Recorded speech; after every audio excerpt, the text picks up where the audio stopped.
Ethan Cross and Arben Kola were two names that Liverpool would never forget. One ruled the streets with fear and strategy. The other arrived with ruthless precision, turning the city into a battlefield. When loyalty cracked and blood flowed, no one was safe, and the war for the city's underworld had begun.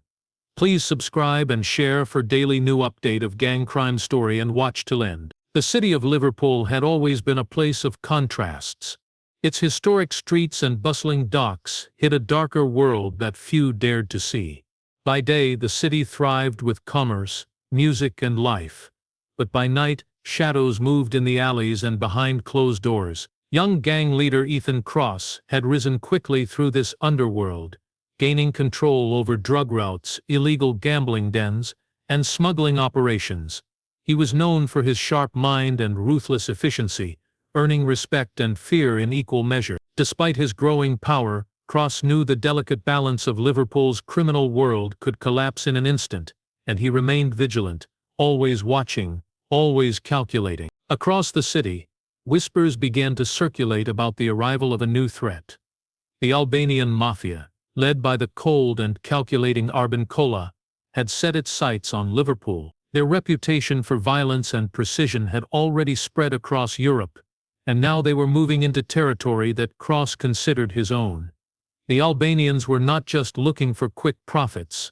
They wanted dominance. Rumors of their operations, drug shipments hijacked in other countries, rivals eliminated without mercy, reached Liverpool streets, sowing unease among the city's gangs. For the residents of Liverpool, these whispers were just background noise, but for Cross, they were a warning of the storm to come. Cross had built his empire slowly, forging alliances and eliminating threats before they could grow. He knew the Albanians were different. They did not negotiate, and they did not hesitate. The thought of another powerful group attempting to take his territory ignited a mixture of anger and determination within him. He intensified his surveillance, studying the city from hidden vantage points, tracking movements in the docks, and observing unfamiliar faces. Every shipment, every meeting, every unusual activity became a potential sign of Kola's approach. Cross's instincts told him that the coming months would test not only his leadership but his very survival. Meanwhile, Kola and his men moved quietly, methodically establishing their presence. They did not announce themselves with threats or violence at first. Instead, they infiltrated the city like shadows, making connections with small-time criminals and scouting Cross's operations. Kola's plan was precise, a slow and calculated invasion rather than a chaotic raid. Liverpool, a city so alive and vibrant, was being mapped and studied by a group whose only goal was absolute control. The tension between the two factions was invisible to most, but it was palpable to those who lived within the criminal network. Every decision, every step carried risk, and the streets of Liverpool were about to become the stage for a confrontation that would leave the city forever changed. In the quiet of the night, as the city slept, Cross walked the docks alone, reflecting on the empire he had built. The lights of the warehouses reflected in the water, masking the danger that lurked behind them. He knew that soon, the Albanian Mafia would make their first move. Liverpool had never faced anything like this, and the city's underworld would never be the same again. Cross's mind raced with strategies, alliances, and potential betrayals. The game was about to begin, and in the shadows of Liverpool, a deadly war was silently brewing, one that would spill blood onto the streets and test the limits of loyalty, power, and survival. The first strike came without warning. Liverpool had seen its share of gang violence before, but nothing on the scale that was about to unfold. It was a rainy night, the streets slick with water reflecting the dim glow of streetlights, when a deafening explosion shattered the quiet. A warehouse on the outskirts of the docks erupted into flames, sending a towering plume of smoke into the sky. The building belonged to Ethan Cross, and it had been one of his most secure operations, a hub for shipments that moved drugs and cash across the city. The blast killed every man inside, leaving charred debris and shattered windows in its wake. Passers-by fled, terrified, and the sound echoed across the neighborhoods, a grim announcement that a new force had arrived. Cross arrived hours later, wading through the wreckage, his anger burning hotter than the flames that still licked the ruins. He had expected rivals, threats, even betrayal, but not this level of precision. Whoever had orchestrated the attack knew the exact location, the exact time, and had executed it with deadly efficiency. There were no mistakes, no witnesses left alive, only destruction, and for the first time Cross felt the chilling certainty that the Albanian Mafia was not just an invading force, but a calculated, unstoppable machine. They had come to Liverpool not to negotiate, but to annihilate anyone standing in their way. The city began to shift. Reports of explosions, fires, and attacks on rival gangs filled the streets with panic. Cross's allies were on edge, unsure who they could trust. The Albanians moved in silence, disappearing as quickly as they struck, leaving behind only bodies and fear. Each attack was a message, a warning that territory could no longer be claimed through loyalty or fear alone. Liverpool was changing, its underworld entering a new era of violence that no one could predict or control. Cross knew he could not respond recklessly. He needed strategy, intelligence, and ruthlessness equal to Kola's. Every shipment was now a potential trap. Every ally could be a traitor. He increased surveillance, stationed guards at every key location, and moved his operations to hidden safehouses. The once confident leader now operated like a soldier preparing for war, each decision critical to survival.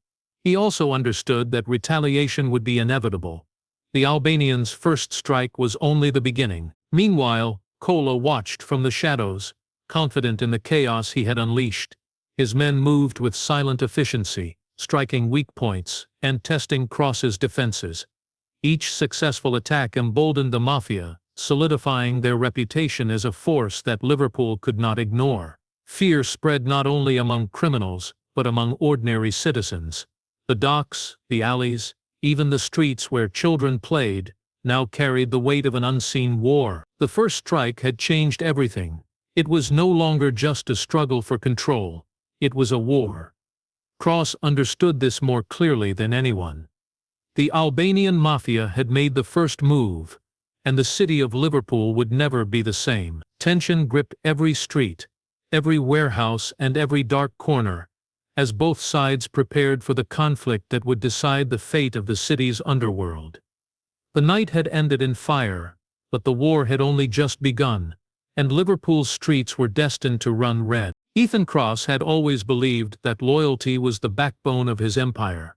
He trusted the people closest to him, the ones who had fought beside him and helped him rise through Liverpool's criminal underworld. But betrayal has a way of slipping in unnoticed, and in the midst of the growing Albanian threat, Cross would learn this lesson the hardest way. One of his most trusted lieutenants, Liam Hurst, had begun secretly communicating with Arben Kola. For months Liam had fed the Albanians information about Cross's operations, masking his treachery behind a facade of loyalty.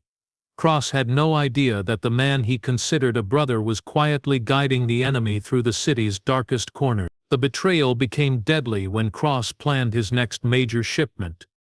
It was a high-risk operation, designed to move large quantities of drugs and cash through a series of safe houses across the docks. Cross had meticulously organized every detail, confident that his security measures would protect the convoy. He did not know that Kola already knew the exact route, the timing, and the guards stationed along the way. The Albanians waited patiently in the shadows, striking with a precision that left no room for escape. When the ambush occurred, the scene was catastrophic. Vehicles were set ablaze, men were cut down in the rain-slick streets, and chaos erupted within minutes. Cross arrived too late to save most of his crew, watching helplessly as bodies lay scattered along the docks. The sound of sirens mixing with the roar of burning engines. The devastation was complete, and the message was clear. The Albanian Mafia was not only powerful, but they had allies inside Cross's inner circle. The betrayal cut deeper than any bullet. Cross was shaken, not just by the loss of his men, but by the realization that trust in this war was fragile. He began to scrutinize everyone around him, testing loyalty in ways that made even longtime allies uneasy. The paranoia was necessary. Any further slip could mean the complete collapse of his empire. He started moving key operations to hidden locations, constantly changing routes and methods, and tightened surveillance on all communications. Cross understood that the war with Kola was no longer just a territorial fight, it had become personal. Meanwhile, Liam Hurst continued to supply the Albanians with inside information, confident that his position would protect him.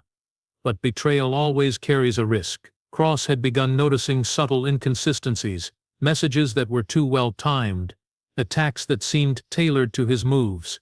The young gang leader realized that someone close was orchestrating these disasters, and his hunt for the traitor began.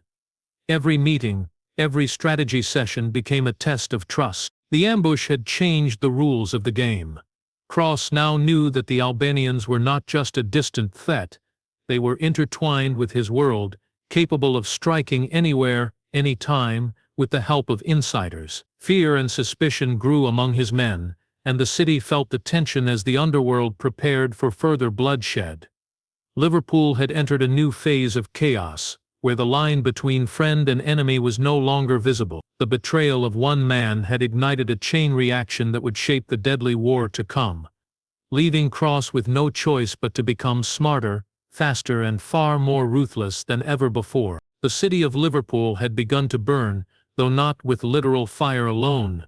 Fear had taken hold of its streets, spreading faster than any flame.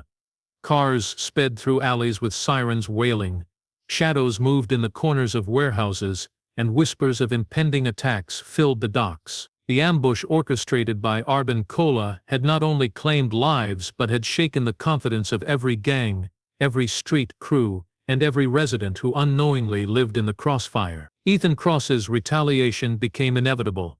But this war was no longer just a battle for territory, it was a fight for survival. Cross had learned quickly that brute force alone could not win against the Albanians. Kola's men were disciplined, precise, and silent. They struck without warning, disappearing before reinforcements could arrive. Every time Cross tried to plan an attack, he discovered the Albanians were already anticipating his moves.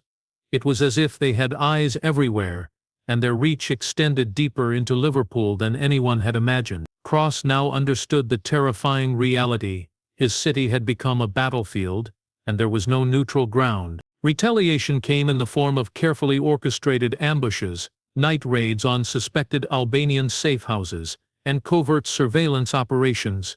Cross moved like a shadow, unseen but deadly, striking fear into those who had aligned themselves with Kola. But the Albanians adapted with equal cunning. Trucks were hijacked, routes changed, and men disappeared without a trace. Each act of violence brought a ripple of terror through the city. Even civilians, once distant from the criminal world, began to feel the danger closing in, noticing burned-out cars on empty streets, and hearing gunshots echoing in the dead of night. Amidst the chaos, Cross's men began questioning their own safety. The betrayal of Liam Hurst still loomed heavily over them. Every ally, every new recruit, every familiar face was now a potential traitor. Cross had to enforce loyalty through fear and strategy, keeping his empire intact while plotting the next move against the Albanians. The pressure was immense, and mistakes could no longer be tolerated. Every decision carried weight, and each failure could result in death. Meanwhile, Kola's siege grew more audacious. His men attacked warehouses openly during the day, leaving destruction in broad daylight as a warning. The streets of Liverpool became a dangerous labyrinth, where even the most cautious could be ambushed at any moment. It was no longer just a war between gangs. It was a full-scale siege that threatened to engulf the entire city. Cross realized that the Albanians were testing him, pushing him to the edge, and studying his reactions. By the end of the month, the city's skyline was dotted with burned-out buildings and abandoned cars. Fear was no longer hidden, it had become visible, etched into the faces of those who witnessed the violence. Liverpool had transformed into a city under siege, a place where every corner could hold danger, and every night brought uncertainty. Cross knew that this battle was far from over. The streets were burning not just with flames, but with a deadly tension that promised even more bloodshed in the days to come. The war had become relentless, and the fight for control of Liverpool's underworld had entered a stage from which there could be no retreat. Amid the chaos of Liverpool streets, an unexpected figure emerged. Sophie Gray, a young and determined police analyst whose expertise in criminal networks had caught the attention of both the law and the underworld. She had spent months tracking the movements of Arben Kola and his men, piecing together patterns from scattered intelligence reports, surveillance footage, and intercepted communications. While the official authorities struggled to contain the escalating violence, Sophie realized that Cross's position as the city's dominant gang leader could be the only chance to counter the Albanians' growing influence. Quietly, she began passing him select information, carefully ensuring that her involvement remained invisible to both sides. Sophie's role became increasingly dangerous as Kola's attacks intensified. The Albanians had already demonstrated their precision, eliminating anyone who posed a threat, and Sophie was well aware that a single mistake could cost her life. She had observed patterns in Kola's operations that suggested he was hunting for spies within his own network, testing the loyalty of his men with cruel precision. One misstep, and Sophie could easily find herself targeted, her knowledge making her as valuable as she was vulnerable. The tension weighed on her constantly, every shadow a potential threat, every unknown face a possible enemy. Meanwhile, Cross had begun to rely more heavily on intelligence, understanding that brute force alone would not win the war. Sophie's information allowed him to anticipate Albanian movements, avoid traps, and counter ambushes with strategic precision. He remained cautious, never fully trusting even this invisible ally, but he recognized that her insights were a lifeline in a war where every second and every decision mattered. Her involvement allowed him to strike back with calculated attacks, turning the tables on Kola in ways he could not have achieved alone. But the Albanian leader was far from naive. Kola sensed that someone inside Liverpool was feeding Cross information, and he escalated his operations to flush out the spy. Safe houses were attacked preemptively, shipments were rerouted, and loyal men were tested through deadly trials. Sophie realized she was in grave danger when she narrowly escaped an ambush outside a seemingly abandoned warehouse. She had been lured into a trap, her careful planning almost failing to save her. The event left her shaken, forcing her to disappear from public view while continuing her work in secret. Every movement required precision, every decision risked exposure, yet the stakes were too high to retreat. The presence of a spy added a new layer of tension to an already volatile conflict. Kola became increasingly ruthless, striking harder and faster, while Cross grew more cautious and calculated. The war had evolved from a battle for territory to a psychological chess match, where knowledge and deception could determine life or death. Sophie's role, though hidden from most, had become pivotal. The information she provided had saved lives, prevented ambushes, and shifted the balance in Cross's favor. But she knew that one wrong move could end everything. Liverpool had become a city caught between invisible forces, a place where alliances were fragile and every corner held danger. Sophie Gray's involvement demonstrated the power of information in a war dominated by violence. She remained unseen but indispensable, a silent player in the deadly game between Cross and Kola. In this battle, knowledge was as lethal as any gun, and Sophie understood that the coming weeks would test her courage and cunning as never before. Arben Kola decided it was time to escalate the war to a terrifying new level. His men, trained for precision and ruthlessness, began a campaign of relentless attacks across Liverpool. No warehouse, safe house, or shipping route was safe. Trucks carrying drugs or cash were ambushed in broad daylight, cars were set ablaze, and entire blocks of the city became dangerous zones where even civilians hesitated to walk. The Albanians' presence was no longer hidden. They had transformed the city into a battlefield, striking openly to demonstrate their power and instill fear. Cross and his men realized that the Albanians were no longer content with minor skirmishes.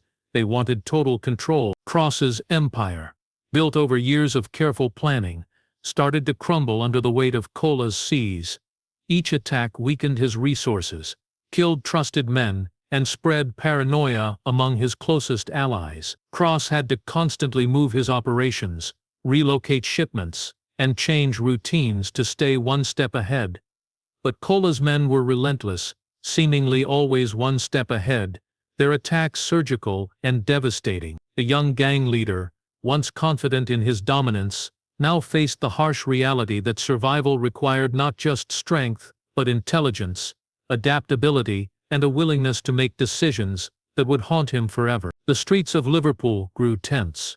Fear was now visible, etched into the faces of residents who had no connection to the criminal underworld, but could not ignore the violence erupting around them. Neighborhoods that had once been safe were now battlegrounds, and local businesses suffered as the Albanian siege intensified. The war had spilled beyond gang rivalries. It had begun to consume the entire city. Every day brought news of shootings, hijackings, and bodies discovered in abandoned alleys. The Albanians' message was clear: anyone standing in their way would face consequences. Cross understood that he could not respond with brute force alone. He began gathering intelligence, reinforcing his men, and setting traps for Kola's forces. Surveillance became constant, alliances were tested, and every move required careful calculation. Each encounter with the Albanians was a life-or-death gamble, and mistakes could no longer be tolerated. The stakes had grown too high for hesitation, and Cross knew that this phase of the war could determine whether he survived or became another casualty in Kola's ruthless campaign. Meanwhile, Kola observed the chaos with cold satisfaction. Every strike weakened Cross's position, spread fear and tested loyalty within the rival gang. The Albanians moved with precision, knowing exactly when to strike and when to retreat. Their attacks were not random acts of violence. They were calculated measures designed to dismantle Cross's empire piece by piece. The psychological toll on the young gang leader was immense, as every decision carried consequences that could change the course of the war. Liverpool had become unrecognizable. The docks, once busy with commerce, now echoed with the sounds of gunfire and sirens. Streets were littered with burned-out vehicles, and the citizens navigated the city with caution, never knowing when the next strike might occur. Cross realized that the Albanians were not invaders, they were conquerors, testing him at every turn. The siege had begun, and Liverpool's underworld would never be the same. The war was escalating, and the battle for dominance had entered a stage from which there could be no retreat, no compromise, and no mercy. Desperation had settled over Ethan Cross like a heavy fog. Months of relentless attacks, betrayals, and constant pressure had worn him down, but he knew the war could not continue indefinitely. The Albanians had proven their strength, and Liverpool's streets were soaked in fear and blood. Cross understood that to survive and to end the chaos, he needed a bold plan, a final gambit that would turn the tide and strike at the heart of Arben Kola's operations. He began gathering his most trusted men, the ones who had survived countless ambushes and remained loyal despite the constant threat of death. Every step of the plan had to be perfect, because failure would mean the end, not just of Cross's empire, but of his life. He chose an abandoned dockyard on the outskirts of the city as the stage for the confrontation. It was a desolate place, surrounded by water and darkness, with crumbling warehouses and rusted shipping containers. Cross knew the terrain better than anyone, having spent years mapping Liverpool's hidden corners. He set traps, positioned ambush points, and carefully planned escape routes, leaving nothing to chance. This would be the final battle, the decisive moment that could either secure his dominance or destroy him completely. As night fell, Kola's men approached, unaware of the web of strategy waiting for them. Cross moved like a shadow, coordinating attacks from hidden positions, ensuring that each strike was precise and lethal. The dockyard erupted into chaos as gunfire echoed, engines roared, and men fought for survival. The violence was intense, brutal, and unrelenting. Each side tested the other, trading blows and losses, neither willing to concede. Cross could see the Albanians' confidence beginning to waver as they encountered traps and counterattacks. The battle was a test of wits, as much as strength, and Cross had planned every move with meticulous detail. Amid the chaos, Arben Kola realized he had underestimated Cross's ingenuity. He attempted to retreat, seeking to escape the deadly trap, but the young gang leader anticipated this move. Cross and his men closed in, cutting off escape routes, surrounding the Albanian leader in a tense, high-stakes standoff. Kola's reputation for brutality was well known, but even he could not fight against a well-laid plan executed with precision. The dockyard had become a cage, and the Albanians were now caught in the web of their own ambition. The final moments of the battle were swift and decisive. Cross confronted Kola directly, ensuring that the Albanian leader could not escape. The siege had ended. The war had reached its climax, and the power struggle that had gripped Liverpool for months was finally resolved. But the victory came at a heavy cost. Cross's men were battered, wounded, and many had not survived the night. The dockyard was strewn with debris, shattered vehicles, and the remnants of a war that had left both sides scarred. For Cross, the battle was more than just a fight for territory. It was a test of leadership, loyalty, and survival. The Albanians' threat had been neutralized, but Liverpool would never be the same. The city had witnessed a war that left permanent scars, and Cross understood that dominance came with a price. The streets were quiet now, but the echoes of the final confrontation would linger, a haunting reminder of the violence and sacrifice that had shaped the underworld. The city of Liverpool slowly returned to a fragile sense of normalcy, though the scars of war were visible everywhere. Burned-out warehouses, abandoned cars, and streets still whispered the stories of the violence that had consumed the city for months. Ethan Cross emerged as the undisputed leader of the underworld. His enemies defeated and Arben Kola imprisoned, yet the victory felt hollow. The war had taken more than territory. It had claimed lives, loyalty, and innocence. Every corner of Liverpool seemed to carry a memory of the chaos, a reminder that the city had witnessed a battle unlike any other in its history. Cross walked the streets cautiously, aware that survival had required both intelligence and ruthlessness. The faces of those lost during the war haunted him, and he knew that leadership came with a burden heavier than power. The Albanians had been defeated, but their network still existed beyond Liverpool, waiting, watching, and capable of striking again. Cross understood that dominance was temporary, and vigilance was the only guarantee of continued control. The streets may have been quiet, but the tension never fully dissipated. The shadows of the past lingered in every alley, every warehouse, and every empty street. Sophie Gray had vanished from the public eye, her role in the war known only to a select few.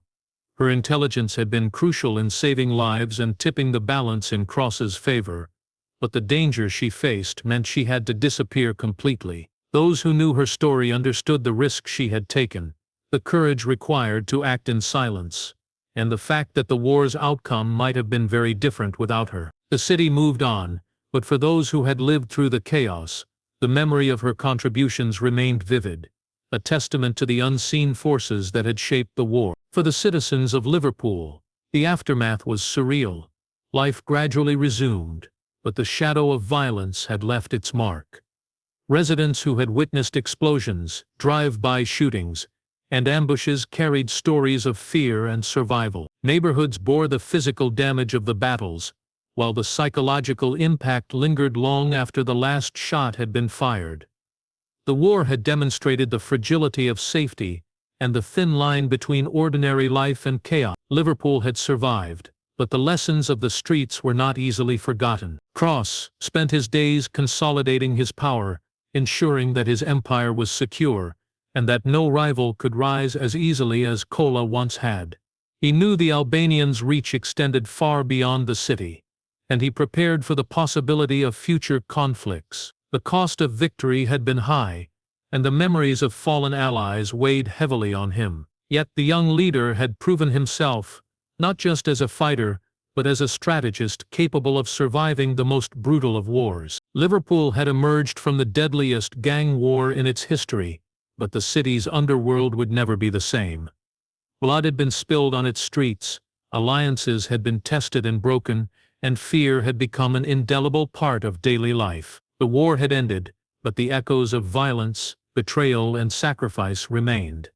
For Ethan Cross, Sophie Gray, and the few who had survived the conflict, life would continue under the shadow of what had been endured forever.